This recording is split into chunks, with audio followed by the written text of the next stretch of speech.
여호수아 3장이고요. 1절부터 7절까지만 우리 같이 읽도록 하겠습니다. 여호수아 3장 1절에서 7절까지 제가 먼저 한 절 읽고 같이 교독하도록 하겠습니다. 여호수아 3장 1절에서 7절. 또 여호수아가 아침에 일찍이 일어나서 그와 모든 이스라엘 자손들과 더불어 시딤에서 떠나 요단에 이르러 건너가기 전에 거기서 유숙하니라. 백성에게 명령하여 이르되 너희는 레위 사람 제사장들이 너희 하나님 여호와 언약궤 매는 것을 보거든 너희가 있는 곳을 떠나 그 뒤를 따르라.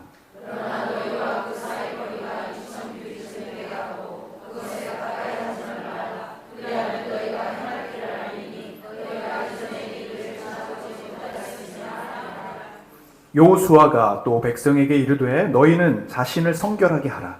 여호와께서 내일 너희 가운데 기이한 일들을 행하시리라.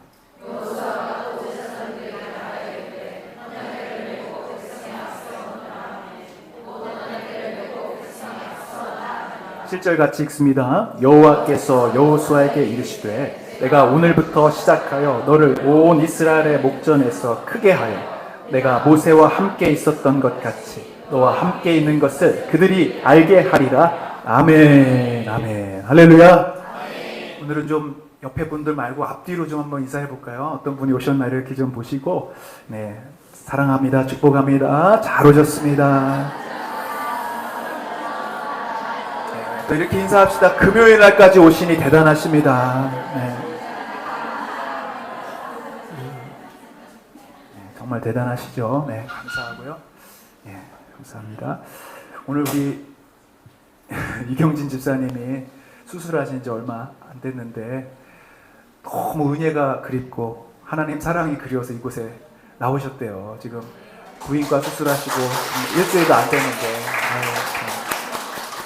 참 대단하십니다. 네, 하나님께서 이미 다 치유하시고 회복시켜준 줄로 믿습니다. 예, 우리 계속해서 여호수아를 살펴보고 있습니다. 광야 생활을 마친 이스라엘 백성들이 이제 하나님이 약속하신 땅 가나안 땅에 들어가서 펼쳐지는 정복 전쟁의 역사가 담긴 책이 바로 여호수아입니다. 여러분, 가나안 땅이 뭘 의미한다 그랬죠? 천국에 들어가는 것만이 아니다고 말씀드렸고, 가나안 땅에 의미하는 것은 이것입니다. 우리가 삶에서 반드시 경험해야 될 영적인 승리를 가나안으로 보면 돼요. 여러분, 승리하실 줄로 믿습니다.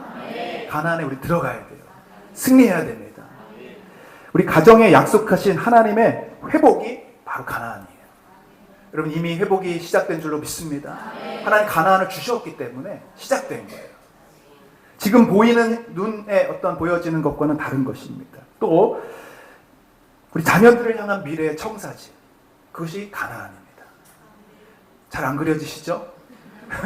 가나안이 잘 안 보이시죠? 그러나 이미 우리에게 허락해 주셨습니다. 가나안 땅은 우리 삶에서 신앙에서 반드시 이루고 경험해야 될 변화와 성장을 상징하는 거예요. 할렐루야.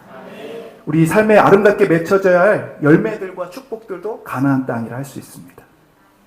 쉽게 말해서 우리 삶에서 내가 돌파해야 되고 정복해야 될, 취해야 될 영적인 그리고 관계적인, 가정적인, 재정적인, 건강적인 모든 그런 하나님이 약속하신 것들이 다 가나안이 될 수가 있다는 거예요. 여러분, 바라기는 이 여호수아서를 보면서 그냥 옛날 이야기가 아니라 내가 어떻게 하면 이 가나안 땅을 정복할 수 있을지 그런 영적인 원리들을 깨닫기를 주님의 이름으로 축복합니다. 그러려면 여러분의 삶에 돌파가 일어나요. 돌파가. 따라합시다. 돌파. 문제를 돌파하고 장벽을 돌파하고 여러분이 넘어갈 수 없는 그 부분을 넘어가는 축복이 있기를 축원합니다. 모든 이스라엘 백성들이 다 가나안 땅 들어가기를 원했어요. 광야를 돌아다니면서 그 고통스러운 삶을 빨리 멈추고 가나안에 들어가기를 누구보다 원했던 게 이스라엘 백성인데 또 누구보다 가나안 땅을 들어가기 두려워했던 게 또 이스라엘 백성이에요. 아이러니하죠. 여러분, 한번 생각해요. 지금 다 그런 축복을 받기를 원한다고 아멘 아멘 하셨잖아요. 근데 그 변화와 성장에 하나님 그 새로운 그 일들에 들어가라라고 말씀하셨어요. 여러분들이 분명히 그 도전하는 일들에는 두려움을 느끼고 또 불순종하고 현실에 안주하는 모습들이 우리에게 있습니다. 이미 38년 전에 광야 1세대에게 가나안에 들어가라 약속하셨어요. 근데 거기를 정탐하고 나서 10명의 정탐꾼들이 뭐라 합니까? 거기 가면 안 되겠다. 그건 불가능하다. 우리 힘으로 할 수 있는 게 아니다. 차라리 거기 들어가 죽느니 이 광야에서 안전하고 익숙한 삶을 사는 게 낫겠다. 그래서 말 그대로 됐죠. 정말로 아무도 들어가지 못하고 그 하나님이 주신 약속을 바로 목전에 두고 이루지 못한 채로 그냥 광야를 맴돌다. 이런 표현을 써서 그렇지만 참 먹고 마시다 죽는 인생, 먹다 죽는 인생으로 끝난 거예요. 여러분, 하나님이 우리에게 원하시는 삶은요, 먹다 죽는 인생이 아닙니다. 그냥 의식주에 매몰하여서 살아가는 인생이 아닙니다. 반드시 우리는 승리할 줄로 믿고요. 반드시 우리는 정복해야 되고요. 반드시 약속을 이루어야 될 줄로 믿습니다. 여러분, 그런데 우리가 방금 말씀드렸듯이 그 변화 앞에서, 어떤 정복 앞에서 어떤 태도를 갖고 있는지 잘 봐야 되는 거예요. 나도 달라지고 싶죠. 변화되고 싶죠. 성장하고 싶죠. 그런데 그걸 위해서 어떤 행동을 해야 되고 순종해야 될 때는 두려워하고 있다는 거예요. 아무것도 하지 않게 되고 늘 익숙한 것들을 선택하기 쉽다라는 거예요. 간단한 예로 여러분, 우리가 중국집에 가면 항상 고민이 있죠.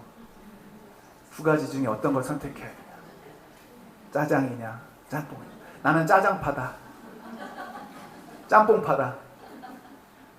그런데요, 항상 그 딜레마가 있는 게, 짜장파는요, 오늘은 그래도 짬뽕 먹어봐야겠다. 내가 늘 짜장 먹었는데 오늘만큼은 짬뽕을 먹어야겠다고 짬뽕을 딱 시킨 다음에 주문이 딱 들어가려고 그러면 갑자기 저기 아까 그냥 짜장으로 바꿔주세요. 마지막에 가서 또 익숙한 거를 선택해요. 왜 그럴까? 두려움이 있어요. 두려움이. 짬뽕을 선택하면 후회하지 않을까? 그 맛있는 짜장을 놓치는 건 아닐까? 나 이 짬뽕 매워서 못 먹는데 괜한 선택을 한 게 아닐까? 여러분, 새로운 도전이죠. 이 음식 하나 선택하는 것도. 또 하나 예를 들어볼까요? 여러분, 해외여행 좋아하시죠? 안 좋아하십니까? 네, 해외여행을 왜 좋아합니까? 여러분, 우리가 왜 해외로 가요? 늘 보던 거, 늘 익숙한 일상들을 이제 떠나서 좀 새로운 경험들, 새로운 문화와 새로운 음식도 먹으려고 가는데, 그 새로움을 경험하기 위해서 가면서 꼭 싸가는 게 있어요. 아시는 고추장, 김치, 마른 멸치, 김. 아니, 왜 거기까지 가서 그 새로운 음식과 그 다양한 그 먹거리를 놔두고 거기까지 가서 햇반에다가 김에다가 그러려면 왜 가냐는 거예요. 그러면 왜 가냐. 근데 여러분, 이게요, 알게 모르게 우리 안에 그 익숙한 것에 대한, 그리고 새로운 것에 대한 두려움이에요. 입맛이 안 맞으면 고생할 텐데, 분명히 힘들 텐데, 그러면서 늘 익숙한 것들을 가지고 가는, 거기까지 가는 거예요. 그리고 가면요, 또 이렇게 뭔가 보는 거를 이렇게 또 귀찮아하시는 분 있어요. 난 그냥 여기 그냥 있을래. 왜 가냐고, 왜. 마찬가지입니다, 여러분. 우리가 어떤 음식을 결정하거나 또 옷을 입는 스타일, 여행하는 거, 이 모든 것에서 새로운 것을 추구하면서도 동시에 두려워하고 익숙한 것을 선택하고 편안한 것을 선택하고 안주하기에 바쁘다라는 것이죠. 여기서 멈추지 않습니다. 여러분, 우리가 어떤 배우자를 선택할 때도 한 심리학자의 연구에 의하면 자신의 아버지나 어머니의 모습을 가진 배우자를 선택하게 되는 확률이 많대요. 근데 보통 내가 난 아버지처럼, 나는 어머니처럼 되고 싶지 않아. 정말 싫어. 정말 시끌시끌해. 해놓고도 그 똑같은 사람을 선택하는 경우가 의외로 많대요. 별로 동의를 안 하시나 봅니다. 그래서 왜 그런가 봤더니요, 정말 알게 모르게 익숙함이 느껴진다는 거예요. 그런 사람을 만나면. 정말 싫은데 정말 편안하게 만나다 보면 어디서 너무 많이 봤던 그 익숙함과 편안함이 끌리게 된다는 거예요. 그 나중에 결혼하고 보니까 아이차 내가 잘못된 선택을 했구나. 여러분, 이 익숙한 게 그만큼 무서운 겁니다. 여러분, 달라지고 싶지만 늘 관성의 법칙처럼 우리는 똑같이 행동하고요. 새로운 사람을 만나기보다는 늘 내가 알고 있는 편안한 사람들하고 있기를 좋아하고, 내가 예상이 가능한 어떤 사람들과 있기를 좋아하고, 그래서 뭔가 바뀌고 변화되는 것을 두려워하고 싫어한다는 것이죠. 그러면 여러분, 이런 선택들은요, 물론 우리에게 안정감도 주고 또 위험에서 벗어날 수 있는 것도 되지만 그 수준을 못 넘는 거예요. 항상 그 테두리를 못 벗어나는 것이죠. 요즘에 이 화면 한번 넘겨주십시오. 일본에서 나온 단어죠. 히키코모리라고 하는 은둔형 외톨이, 회피형 성격장애라고 하는 질병이라고 그래요. 정신병. 지금 일본에 약 67만 명에서 100만 명 정도 되는 방에서 나오지 않는, 그냥 저기서 다 생활하고 저기가 다 식사하는 공간이고 뭐 문화 공간이고 전혀 나오지 않는 그런 사람들이요 67만 명이 되는데 우리나라 사람들은 54만 명이래요. 그것도 청년 인구들만 그렇다니까요. 거의 뭐 수원시 인구 전체가 청년들이 그러고 앉아 있는 거지. 집에서 나오질 못하고 있는 거예요. 왜 그런가? 새로운 것에 대한 불안함, 뭔가 도전하는 것에 대해서 실패에 대한 두려움. 그래서 가장 익숙한 곳이 어디냐? 이불 안이에요. 가장 안전한 곳이 내 침대 위에요. 아무도 간섭하지 않고 나만의 공간에서 내가 하고 싶은 모든 걸 할 수 있는 곳이 바로 저 공간이에요. 그 사이버 세계에서 그냥 인터넷 보고 유튜브 하고 늘 먹던 인스턴트 음식 먹고 그러면서 그냥 유튜브 게임과 이런 걸 통해서 벗어나지 못하는 그 인생을 이 히키코모리라고 하는 것이죠. 뇌 구조가 이미 변해버려서요. 어떤 새로운 것들을 하는 것에 위험을 회피하고 안락함을 추구하는 그런 뇌로 변해버린 거예요. 나오고 싶어도 나올 수가 없는 그런 상황입니다. 여러분, 그런데 오늘 교회 안에 이런 영적인 히키코모리가 많이 있다는 거예요. 사단은 우리를 그렇게 무기력하게 만들어버린다. 우리에게 분명히 사명이 있고 하나님이 주신 약속이 있는데 우리는 항상 어떤 길을 선택하냐면 넓고 편안하고 희생하지 않고 늘 해왔던 익숙한 것들을 선택한다. 우리가 방금 찬양 불렀지만 예수의 길, 그 험한 길, 그 좁은 길 알지만 안 가려고 하는 거예요. 그걸 선택하면 다가올 고통과 그 불안함이 우리를 회피하게 만든다는 거예요. 내가 신앙적으로 성숙하기를 원하면서도 거기에 따른 책임을 회피하고 늘 나와 익숙하고 편안한 사람들 안에서 찬양도 늘 익숙한 찬양, 늘 똑같은 설교, 어떤 거기서 이렇게 벗어나야 된다라고 하는 메시지들을 듣기는 하지만 거부하고 있는 거죠. 이것은 영적인 위기이고 영적인 질병입니다. 저도 이렇게 다양한 교회들을 가볼 기회들이 있었는데요. 한 교회가 100년 역사 이상이 되는 교회예요. 근데 이렇게 앞에 앉아있는 분들이 얘기를 들어보니까 50년 전, 60년 전부터 교회를 나왔던 분들이 그 자리를 그대로 지키고 있다. 그건 여러분 좋은 것이죠. 한결같이 그 교회 늘 한 자리를 지키고 있다는 거. 근데 참 무서운 게 뭐냐면요. 그분들은 그 앉는 그 자리에만 앉는데 50년 동안. 바꾸지도 않는데. 누가 이렇게 오면요. 확 째려보면 벌써 다 피해야 돼요. 새 가족들이 와서 잘 모르고 그냥 그 자리에 앉으면 딱 눈치 좀 나가야 돼요. 그러니까 어떤 새로운 변화나 이런 것이 있을 수가 없는 거예요. 뭐 새 가족이 와도 다 뭐 환영은 한다고 하지만 사실은 경계하고 두려워하는 거예요. 목사님이 새로 와서 이제 뭔가 시도하려고 할 때마다 이런 얘기를 자주 해요. 목사님 다 이전에 해봤습니다. 다 해봤습니다. 다 압니다. 그러나 우리는 변하지 않습니다. 이대로가 좋습니다. 여러분, 이게 바로 광야 1세대의 실패의 원인입니다. 출애굽한 이스라엘 백성들 걸핏하면 애굽을 그리워했어요. 걸핏하면 애굽으로 돌아가겠다 했어요. 광야에서 만나게 되는 건 매일 새로운 도전들 아닙니까? 한 번도 경험하지 못한 것들이고 항상 위험해 보이는 것들입니다. 그런데 하나님은 분명히 이곳에서 내가 너희를 지켜주리라. 내가 너희와 함께하리라. 그걸 보여주시고 경험케 하심에도 불구하고 계속 그 익숙한 공간으로 돌아가기를 원했다. 근데 여러분, 그 자리는 뭐냐? 노예 근성과 같은 노예의 자리라는 거예요. 죄악의 자리라는 거예요. 벗어나야 될 자리라는 것이죠. 민수기 14장 2절 3절 읽어볼까요? 없습니까? 제가 읽어볼게요. 이스라엘 자손이 다 모세와 아론을 원망하여 온 회중이 그들에게 이르되 우리가 애굽 땅에서 죽었거나 이 광야에서 죽었음을 좋았을 것을 어찌하여 여호와가 우리를 그 땅으로 인도하여 칼에 쓰러지게 하려는가? 우리 처자가 사로잡히리니 애굽으로 돌아가는 것이 낫지 아니하랴. 가나안에 대해서 지금 선뜻 가기를 두려워하면서 애굽에 있는 것이 낫다. 늘 익숙한 그 자리에 있는 게 낫다. 나는 성장과 성숙보다 그냥 안전함을 택할 거야 라고 말하는 광야 1세대의 모습이라는 거예요.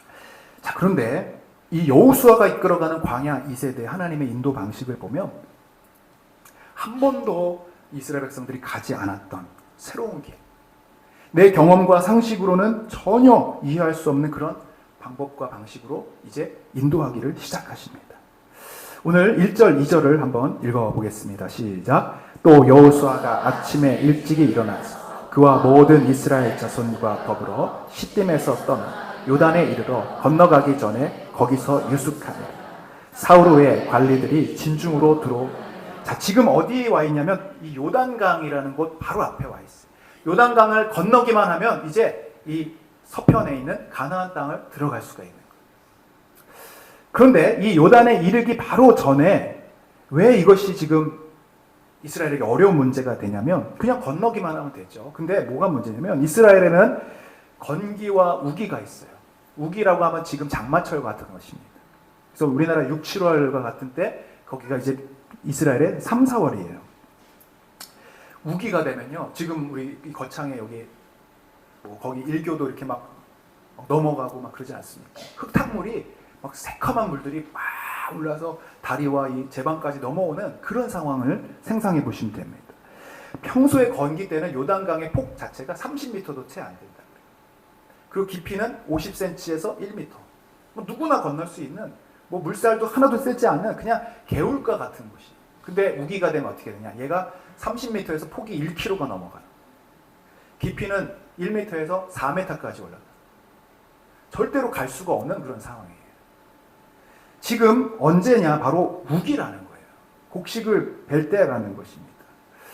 그 앞에서 지금 3일 동안 유숙하고 백성들이 보고 있는 거 뭐냐면 막 넘실넘실 내는 그 요단강. 지금 여기를 건너야 되는 상황인 거예요. 15절 말씀 한번 읽어보겠습니다. 시작. 요단이 곡식 거두는 시기.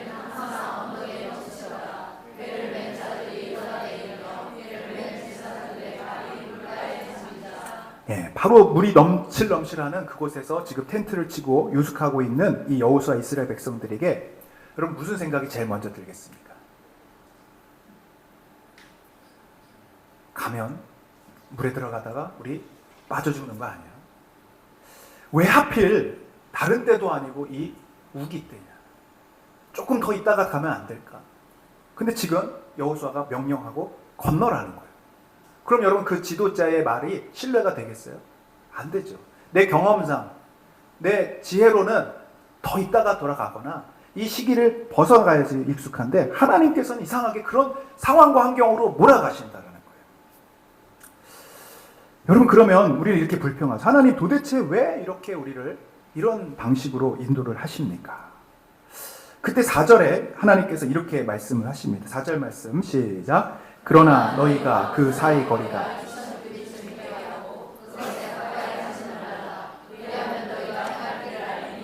너희가 이전에 이 길을 지나보지 못하였음이니라 하니라. 이전에 이 길을 지나가지 못하였음이니라. 이 말씀은 뭐냐면 하나님께서 우리 백성들을 인도하는 방식이 뭐냐?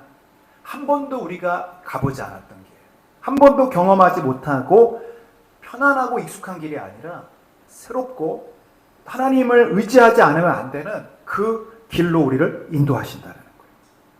여러분 우리 인생을 한번 잘 보십시오. 그동안 여러분 있었던 많은 고비들, 위기라고 하는 것들은요, 우리가 경험하지 못했던 것들입니다. 내 힘으로, 내 지식으로 이겨낼 수 없는 것들이죠. 10가지 중에 9가지를 내가 다 처리할 수 있어도요, 그 한 가지를 못하는 그 나의 무능력 때문에 우리 인생이 콱 막힐 때가 있어요. 다른 건 다 할 수 있지만 그 자신만만한 게 아니라 내가 지금 할 수 없는 그 문제 때문에 이건 도저히 내가 할 수 없는, 해결할 수 없는 문제로 내 앞이 콱 막힐 때가 있습니다. 하나님이 그 길로 우리를 인도하신다는 거예요. 그럴 때 우리는 마치 홍해 앞에 있는 것처럼 또 요단강 앞에 있는 것처럼 그렇게 느껴질 때가 있습니다. 그때마다 이스라엘은 왜? 라는 질문을 했죠. 왜 이 길로 인도하십니까? 왜 우리를 홍해로 왜 강야로 인도하십니까? 왜 요단강에 있습니까? 근데 주님이 그렇게 말씀하세요.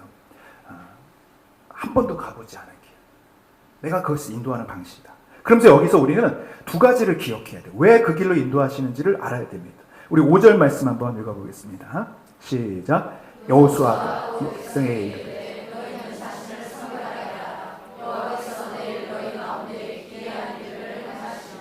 첫 번째, 하나님이 기이한 일을 행하시기 위해서 우리가 경험하지 못한, 가보지 못한 우리의 지혜와 상식으로 넘어갈 수 없는 일들을 하나님이 하신다는 거예요. 뭐 하시기 위해서? 기이한 일을 행하시기 위해서. 할렐루야.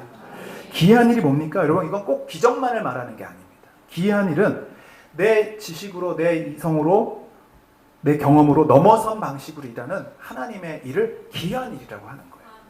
나는 이렇게 처리하면 되는데 그게 아닌 나의 방식이 아닌 하나님의 방식으로 처리할 때 정말 기이하다, 놀랍다, 어떻게 이렇게 방식이 처리가 되지 하면서 하나님의 일하심을 그때 보게 된다는 거예요. 여러분, 우리 그 찬양 잘 아시잖아요. 이따가 부르겠지만 날이 저물어 갈 때 빈들에서 걸을 때 그때가 하나님의 때. 인생에 막 동이 터오르는 때가 아니라 이제 다 저물어 가는 때. 아무것도 빈들에 없어요. 먹을 것도 없는 그때. 광야에서 아무것도 가질 수 없는 그때 하나님이 일하신다는 거예요. 내 힘으로 안 될 때, 빈손으로 걸을 때 내가 고백해 여호와 이래. 그러면서 후렴에 뭐라고 그래요? 주가 일하시네. 주가 일하시네. 아끼지 않는 자에게 주가 일하시네. 신뢰하며 걷는 자에게 주가 일하시네. 주님의 일하심이 뭐예요? 기이한 일을 행하신다는 거예요. 내 힘으로 풀 수 있는 일을 만나면 하나님이 굳이 일하실 필요가 없죠. 내 지혜로 해결할 수 있고 내 능력으로 해결할 수 있다면 하나님이 기이한 일을 하실 필요가 없다라는 거예요. 여러분, 그래서 우리 인생에 정말 막막하고 도저히 해결할 수 없는 일들을 우리가 지나고 나서 되돌아보면 어떻게 지나왔지? 어떻게 여기를 넘어왔지? 하는 인생의 순간들이 있습니다. 하나님께서는 시험 당할 쯤에 피할 길을 내어주시고 또 감당할 수 있는 시험만을 허락하신다고 말씀하시고 사망의 음침한 골짜기에 또 함께 하시는 그 하나님을 경험하게 하실 줄로 믿습니다. 여러분, 그러면 우리가 지나온 날들을 이렇게 돌아보면 그럼 앞으로도 하나님이 하시겠구나. 죽이시지는 않겠구나. 여러분, 굶기시지 않으시고 죽이시지 않은 하나님 앞으로도 분명히 기이한 일을 이루시겠다. 여러분, 이 믿음이 여러분의 있기를 축복합니다.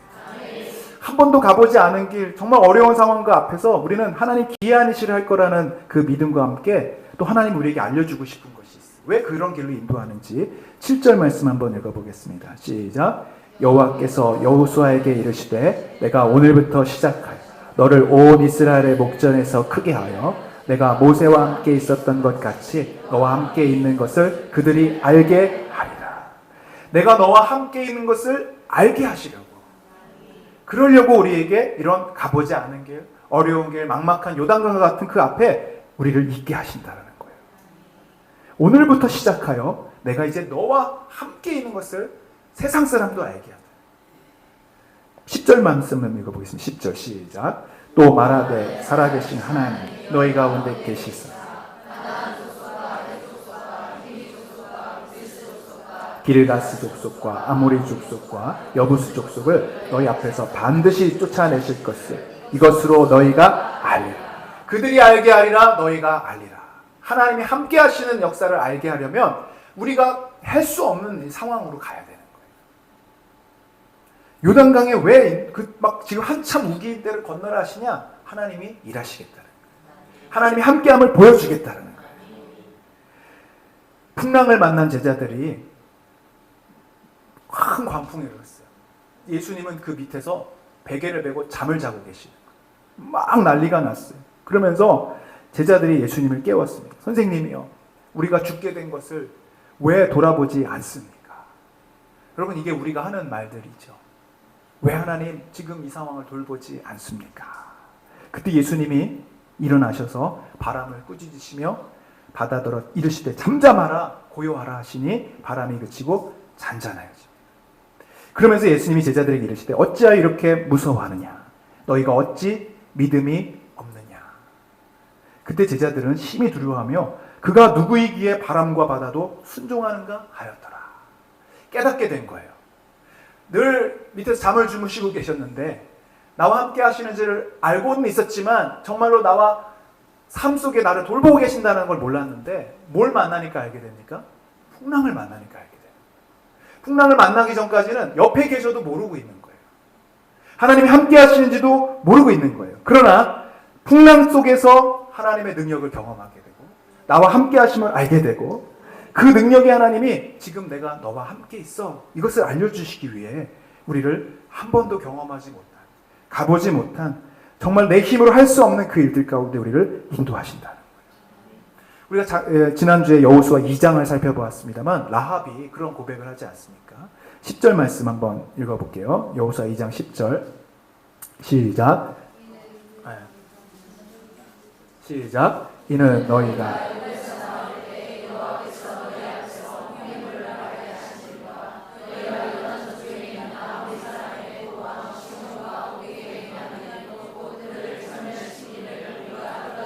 자, 라합이 여리고 사람인데 이방 사람인데 뭘 들었어요? 애굽에서 나올 때 어떤 일이 있었는지를 들었다는 거예요. 자, 그 상황에서 이스라엘 백성들은 홍해를 건널 때 두려웠잖아요. 도대체 왜 우리를 인도하셨습니까? 근데 그게 어떤 결과를 낳았습니까? 믿지 않는 사람들이 하나님이 홍해를 건너게 하시는 사건을 듣게 하시려고. 여러분, 이 사건이 없었으면 라합은 이 믿음을 갖지 못했을 겁니다. 시온과 옥에게 행한 일이 뭐냐면 지금 전쟁을 치를 수밖에 없는 광야에서 길을 비켜주지 않으니까 어쩔 수 없이 전쟁을 치러야 되는데 그때만 해도 원망스러웠을까? 하나님 좀 안전하게 갈 수는 없습니까? 굳이 전쟁 안 하고 갈 수는 없습니까? 왜 이렇게 힘들게 가게 하십니까? 근데 그 사건을 통해서 하나님이 너희와 함께 하신다는 거, 내가 너를 지켜준다는 거, 기이한 일을 행한다는 것을 그들도 알게 하시고 믿지 않는 사람들도 보여주시는, 여러분 이것이 바로 하나님의 계획이라는 것이에요. 그러면 여러분 우리가 정말 어떤 문제를 만나고 어려움을 만났을 때 한번 딱 전환해서 한번 생각해 보시죠. 아, 하나님이 놀라운 일을 이루시겠구나. 하나님이 내 방법이 아닌 내가 처리할 수 없는 하나님의 방법으로 이루어 주시겠구나. 막 아싸 이렇게 할 것까지는 없지만 그럴 수가 없죠. 우리 마음이 막 낙심되니까. 그러나 믿음으로 이것을 바라보는 거예요. 두 가지 뭡니까? 하나님이 기이한 일을 하실 것이다. 나와 함께 하는 것을 알게 하실 것이다. 여러분 두 믿음을 딱 가지면요, 이제 요단강은 더 이상 요단강으로 보이지가 않는 거예요. 하나님은 분명히 그것을 건널 수 있는 계획과 능력을 다 열어주시는 줄로 믿습니다. 그래서 여러분 어떤 기도 제목이 있을 때 너무 쉬쉬하시면 안 돼요. 왜냐하면 하나님이 하시려고 하는데 그 하나님이 하셔서 드러낼 영광을 내가 가리게 되는 일이 되는 거예요. 나는 믿지 않기 때문에 아 이건 기도해서 될 문제는 아닌데, 같이 기도한다고 될 건 아닌데, 그러면서 내가 그걸 쉬쉬하면서 내가 하나님이 일하실 것을 제한하게 되는 경우가 있어요. 그러니까 여러분 할 수 있다면 여러분들이 많은 분들에게 기도 요청을 하셔야 돼요. 하나님이 하실 수 있도록, 하나님이 함께 하도록 여러분 기도해 주십시오. 그러면 나중에 어떻게 되냐, 그 많이 알려진 일일수록 하나님은 반드시 일해 주십니다. 왜? 하나님이 부끄러워하시지 않도록, 하나님의 영광을 받으시도록 반드시 역사해 주십니다. 그래서 여러분 나의 문제가 아니라 이건 하나님의 문제가 되는 거예요. 내 겪는 고통이 하나님의 해결해야 될 문제가 되는 거기 때문에 여러분 담대하게 그 믿음을 가지고 나타내셔야 되는 것이죠. 예수님께서 나사로를 고치실 때, 아니 고치시는 게 아니라 죽음에서 살리신 거죠. 이틀 전에 죽기 전에 소식을 들었습니다만 예수님이 바로 가지 않으시고 조금 더 머물러 계셔요. 그러면서 뭐라고 하시냐면 하나님의 영광을 드러낼 것이다. 하나님의 영광이 나타날 것이다. 여러분 어떻게 보면 좀 짓궂죠. 하나님이 예수님이 그런 쪽으로 자꾸 몰아가시는 것 같아요. 그러니까 마리아도 그렇고 마르다도 그렇고 뭐라 하면 주님이 일찍 오셨더라면 오라버니가 죽지 않았을 것입니다. 그때 뭐라고 하면 죽음 가운데서 부활할 것을 내가 믿느냐. 부활의 능력을 보여주시는 거예요.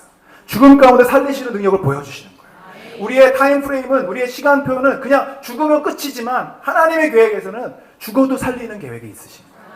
요단을 건너게 하시고 홍해를 갈르게 하시는 우리의 상상을 뛰어넘는 하나님 방식으로 일하신다는 거예요. 여러분, 이 믿음이 여러분의 있기를 축복합니다. 그런데 여러분, 모든 문제 어려움 속에서 하나님은 자동적으로 이것을 해결해 주지 않으세요. 요단을 건너는 이 문제 앞에서 주님이 백성들에게 명령하신 부분이 있고 또 그 명령에 순종해야 될 부분들이 있다는 거예요. 자, 그렇다면 우리가 이제 세 가지로 정리해 볼 텐데요. 한 번도 경험해 보지 못한 문제, 가보지 않았던 일들, 내 힘으로 할 수 없는 일들 앞에서 우리는 무엇을 순종해야 되는가?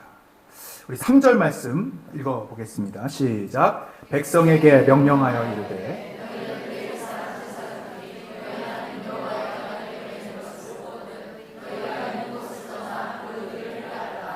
자, 보시면 그 대열이 쭉 가는데 200만 명이 넘는 그 대열 맨 앞에 누가 있었냐면 레위 사람 제사장들이 언약궤를 메고, 이 언약궤 이렇게 아시죠?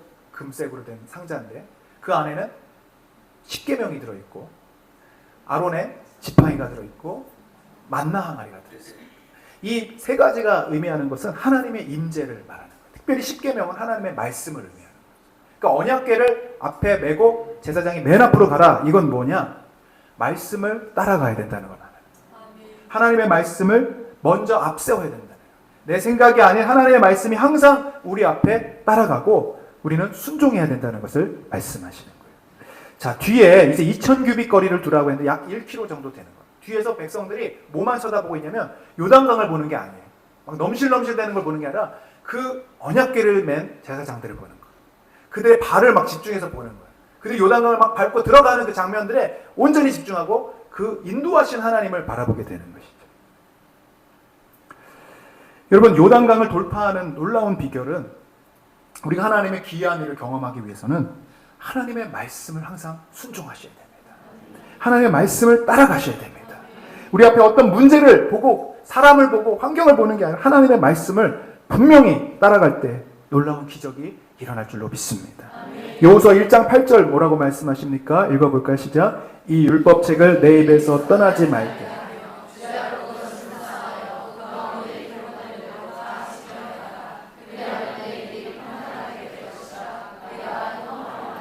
어제도 우리 어떤 집사님하고 대화를 나누는데 요즘에 하나님이 계속 순종하라는 마음을 주셔서 정말 하고 싶지 않은데 정말 이거는 안 하고 싶은데 순종을 이렇게 하고 있대요. 지금 연습하고 있대요. 근데 하나님이 그 순종을 통해 막 보너스도 주시고 축복도 주시고 은혜를 주시는 것을 경험하게 된다는 거예요. 그럼 우리가 주님을 따른다고 하면서도 사실은 많은 부분에 있어서 거절하고 순종하지 않는 부분이 의외로 많습니다. 지금 나에게 주시는 말씀, 설교를 통해 주시는 말씀, 또 말씀 묵상을 통해 내 마음에 주시는 그 하나님의 명령을 우리가 따르지 않은 채 그냥 그 요단강만 해결되기를 원하고 합니다. 여러분, 하나님의 말씀에 순종하면 기이한 일은 하나님이 이루어 주신 줄로 믿습니다. 그 가나의 혼인잔치 기적이 어떻게 일어났는지 아시죠, 여러분? 혼인잔치에 포도주가 비었어요.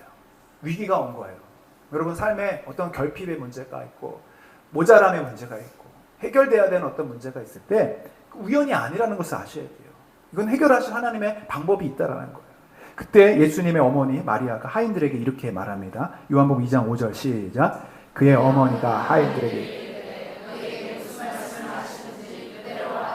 말씀 그대로 따르는 것이 기적을 이루는 마중물이 된다는 것을 마리아는 알고 있었던 거예요. 말씀을 따를 때 분명히 역사가 일어난다는 것을. 할렐루야.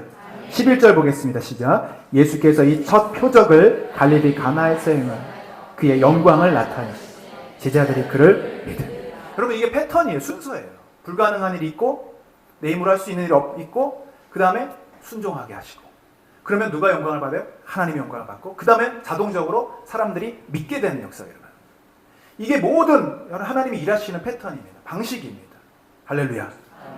포도주가 안 모자르면 하나님이 드러나실 일도 없고 순종할 일도 없고 내 힘으로 살면 되는 거예요. 문제가 왔어요. 그런데 그 문제를 그냥 내 힘으로 하다가 포기해버리면 그냥 우리는 맨 자리에 머물러서 그 실패를 그냥 한탄하게 되겠죠. 순종하지 않아도 똑같은 방식으로 문제가 되는 것이죠. 여러분, 그래서 우리가 매일매일 하나님의 말씀을 묵상하는 일은 너무나 중요합니다. 하나님이 뭐라고 나에게 말씀하시는지를 듣는 일들, 또 순종하는 일들이 너무나 중요한 것이죠.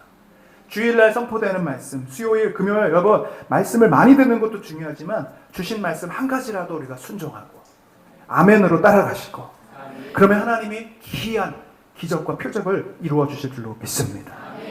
성결한 삶이 두 번째예요. 우리 한번 5절 말씀 읽어보겠습니다. 시작. 여호수아가 또 백성에게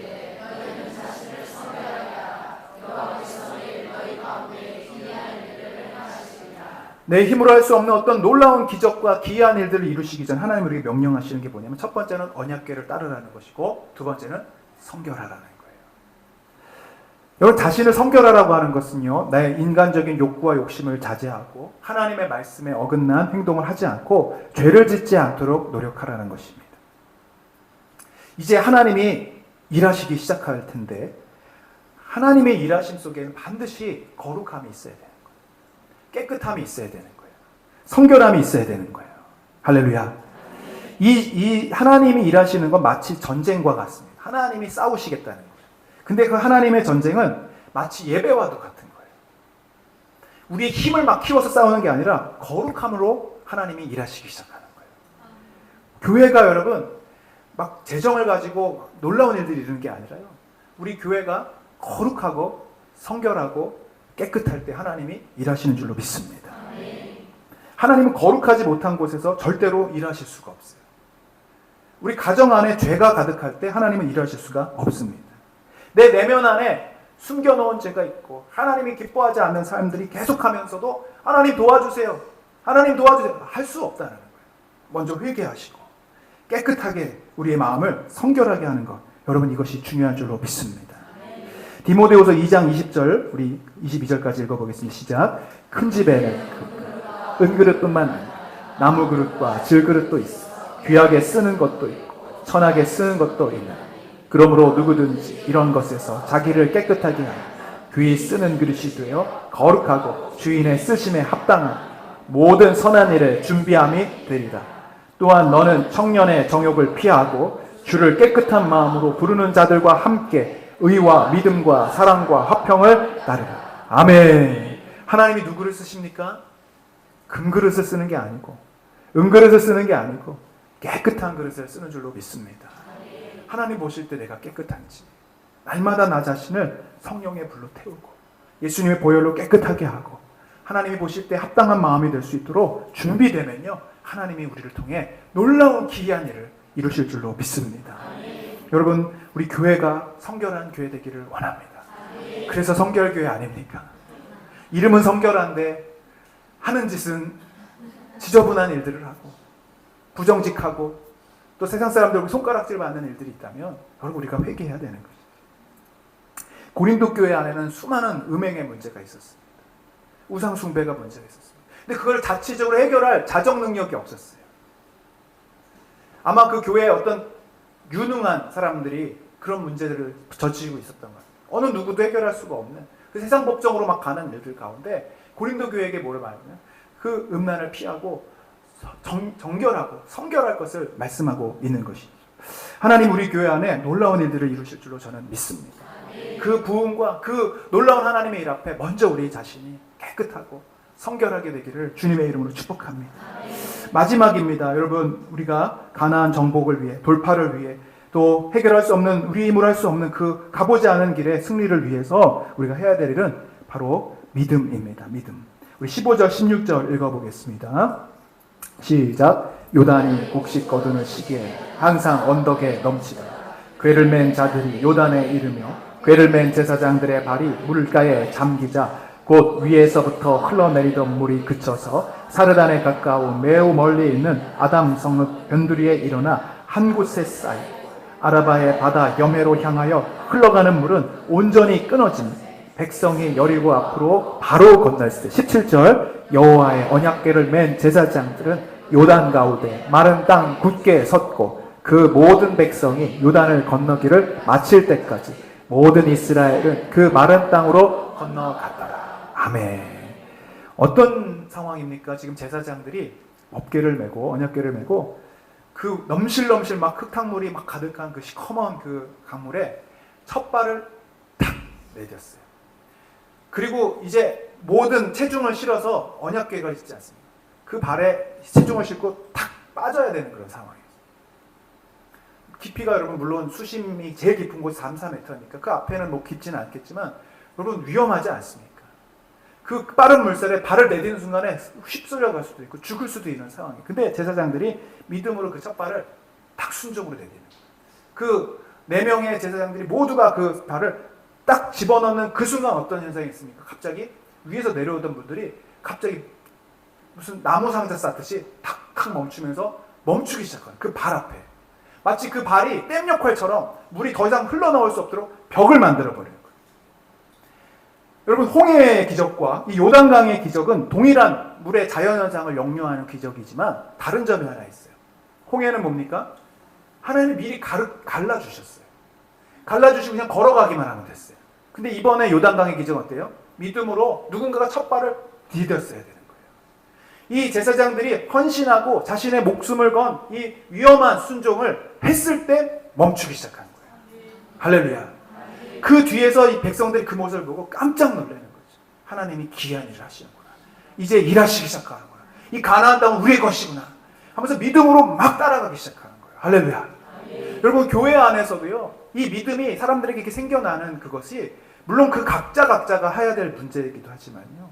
정말 믿음 있는 누군가가 믿음의 리더들이 첫 발을 내딛고 헌신하고 순종할 때 그들을 통해 하나님께서 믿음을 심어주시고 하나님이 일하시는 줄로 믿습니다. 저는 우리 교회 안에 하나님 여러분 적어도 이 금요일날 오신 여러분들은 다 이 제사장과 같은 사명이 있다고 저는 믿습니다. 여러분 자녀들에게 우리가 뭘 보여줄 수 있습니까? 믿음을 보여주는 거예요. 어려운 상황이 왔을 때 믿음으로 헤쳐나가는 걸 보여주는 거예요. 낙심하고 한숨 짓는 것을 보여주는 게 아니고요. 하나님이 하실 거야. 하나님이 도와주실 거야. 그 믿음으로 이겨내는 줄로 믿습니다. 그럼 자녀들이 그 모습을 보면서 그 믿음의 발을 같이 뛰어나가는 거예요. 아버지가 뛰어갔으니 나도 뛸 수 있겠구나. 저 강한 물살 속으로 그 발을 죽을 수도 있는 그곳에 들어가는데 나도 뛰어 들어가야겠구나. 저는요 가끔씩 제가 믿음의 의심이 오고 두려움이 오고 그러면요 저희 부모님을 생각합니다. 평생을 가셨던 그 길, 목회의 길. 그리고 저도 시뮬레이션을 돌려보는 거예요. 내가 그 상황이었더라면, 내가 똑같은 입장이었더라면. 그러면서 하나님이 함께 하셨기 때문에 그럼 나와도 함께 하시겠구나. 두려움이 없이 감사하고 기쁨으로 나가게 되는 그런 순종을 하게 되는 줄 믿습니다. 지금 여러분들에게 이 제사장의 사명들이 있는 줄로 믿습니다. 믿음의 발을 떼어야 되는 거예요. 이제 여러분 초신자가 아니지 않습니까? 초신자들은 생각만 해도 하나님이 뭐 먹을 것도 주시고 기도만 해도 다 응답해 주시지만 이제는 여러분들이 믿음으로 발을 순종하셔야 돼요. 번지 점프를 뛰셔야 돼요. 할렐루야. 근데 이 헌신은요 여기서 머물지 않습니다. 저는 이 말씀을 읽으면서 참 이 제사장들의 그 역할들이 얼마나 소중하고 귀했는지를 그 첫 발을 띄고 나서 그들이 그 강을 먼저 건너지 않습니다. 17절을 한번 다시 읽어보십시오. 시작. 여호와의 언약궤를 맨 제사장.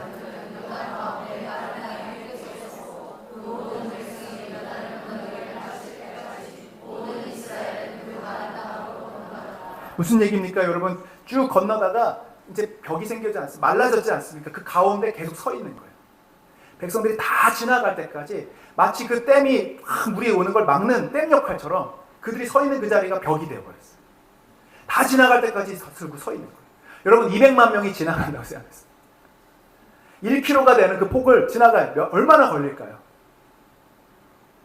학자들에 의하면 적어도 6, 8시간에서 길면 12시간까지 걸렸다고 그래요. 그 무거운 언약궤를 메고요. 그 지나가는 그 길을 계속 묵묵히 서 있는 거예요. 응원하면서 얼렁얼렁 건너십시오. 하나님이 지금 일하고 계십니다. 막 용기를 주면서 그들이 그 무거운 언약궤를 내려놓지 못하고 끝까지 지나갈 때까지. 할렐루야. 저는 이 모습이 우리 예수님이 우리에게 보여주신 십자가의 모습이고 우리 신앙의 선배들이 우리에게 보여주신 믿음의 어머니들이 보였던 모습이고 그 어려운 상황 속에서도 묵묵히 기도했던 그것 때문에 여러분 사실은 그런 누군가가 여러분들을 권면해 주셨고 양육해 주셨고 권면해 주셨기에 여기 있는 건 아니겠습니까? 이제는 우리가 그 역할을 감당해야 될 때라는 것입니다. 할렐루야. 이제는 여러분이 그 언약궤를 메고 묵묵히 이 모든 백성들이 어린아이들까지 다 지나갈 때까지 끝까지 서서 하나님이 하실 그 기이한 일들을 바라보며 함께 찬양하며 함께 영광 돌리는 우리 모두가 되어야 할 줄로 믿습니다. 여러분, 기이한 기적들은요, 그냥 하나님 도와주세요 해서 이루어지는 것들이 아니에요. 하나님 저 좀 도와주세요, 좀 함께 이 문제 좀 해결, 그렇게 이루어지는 게 아닙니다. 분명히 누군가의 헌신이 있고요. 그 가정이 회복되기 위해서는, 그 가정의 가난이 정복되기 위해서는 누군가의 희생과 십자가의 짐이 있어야 될 줄로 믿습니다. 주님이 지금 말씀해, 그게 너희들이다. 우리가 해야 될 일이다. 할렐루야. 여러분, 이 자리에 주님이 우리를 왜 불러주셨습니까? 이 자리에 우리를 왜 하나님 이 말씀을 듣게 하십니까? 하나님의 기적은 특별히 여러분들의 어떤 소중한 것들을 헌신할 때, 드릴 때 나오는 기적인 줄 믿습니다. 마치 그 어린 아이가 오병이어에 보리떡 5개, 물고기 2마리를 드릴 때 거기서 놀라운 사람들의 생명을 살리는 기적들이 일어나고요. 지하수에 마중물을 이렇게 펌프에 올 때 거기에 물을 부으면요, 그 물이 다른 물들을 끌어올리는 역할들을 하는 것이죠. 오늘 이 자리에 계신 여러분, 뭐 집사님도 계시고 권사님도 계시고 장로님도 계시고 우리 모두가 정말 하나님의 이 마중물이 되어서 우리 교회가 이 여리고를 정복하고 가나안을 들어가 놀라운 승리와 성취를 경험할 때 우리가 거기서 묵묵히 서서 끝까지 서 있는 언약궤를 맨 제사장의 역할들을 감당할 수 있게 되기를 축복합니다. 이제 우리 아이들이 내일 모레면 이제 수련회를 떠나서 또 어린이 캠프는 또 그 주간에 목, 금, 토 이렇게 있습니다만 우리가 할 일이 이제 뭐가 있겠습니까? 언약궤를 메고 말씀에 순종하고 기도하면서 하나님의 하실 일들을 기대하고 중보하는 일인 줄 믿습니다. 이번에 기도 합주회를 통해서 정말로 여러분이 서 있는 그 자리에서 하나님의 놀라운 역사가 일어났습니다. 우리 아이들이 정말 여호수아 다음 세대, 광야의 세대처럼 이제 하나님이 허락하신 그 땅을 정복하고 다스리고 승리하는 여호수아처럼 일어나기를 주님의 이름으로 축복합니다. 우리 기도하겠습니다.